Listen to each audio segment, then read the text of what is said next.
CNN Indonesia Academy bekerja sama dengan Kedutaan Besar Australia mengadakan pelatihan jurnalistik kepada para jurnalis dan pegiat pers kampus. Para peserta diajarkan untuk bagaimana penulisan berita, khususnya untuk peliputan berita lingkungan, perubahan iklim, dan transisi energi.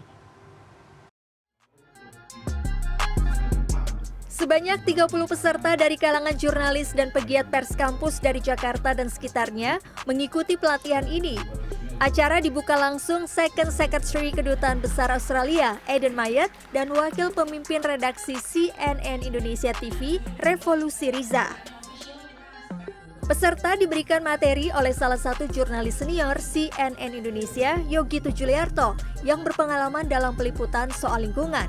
Para peserta harus bisa bagaimana dampak lingkungan, perubahan iklim, dan transisi energi dan diaplikasikan dalam sebuah tulisan atau tayangan berita.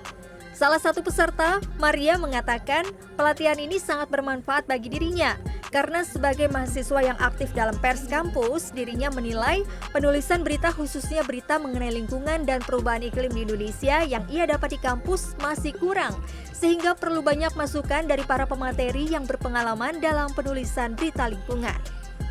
Yang pasti wawasannya lebih luas ya tentang krisis iklim, ternyata nggak cuma soal manusia tapi ternyata berdampak juga ke hal-hal lain gitu. Dan saya belajar kayak di luar kelas aja sih, dan lebih seru berikutnya mau liputan dari ilmu yang telah didapatkan hari ini. Sementara itu, Direktur Konservasi Energi Direktorat Jenderal EBTKE Kementerian Energi dan Sumber Daya Mineral, Hendra Iswahyudi, menyambut baik pelatihan penulisan berita soal lingkungan, perubahan iklim, dan konversi energi ini.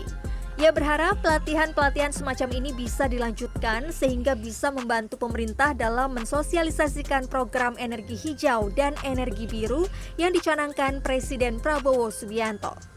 Media ini kan juru paling depan ya untuk memberikan edukasi terutama ke masyarakat.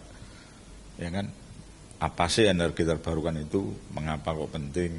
Kita punya energi panas bumi, kita punya energi surya, kita punya energi angin, kita punya air, kita punya tenaga laut. Nah, ini akan kita kembangkan karena ini memperkuat swasembada energi di dalam negeri kan gitu ya.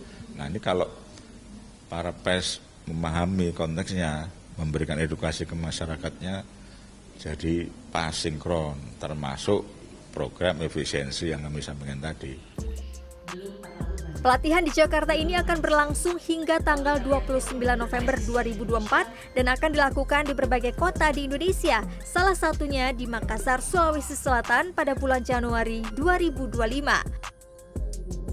Muhammad Wahyudi, Warsa, Jakarta.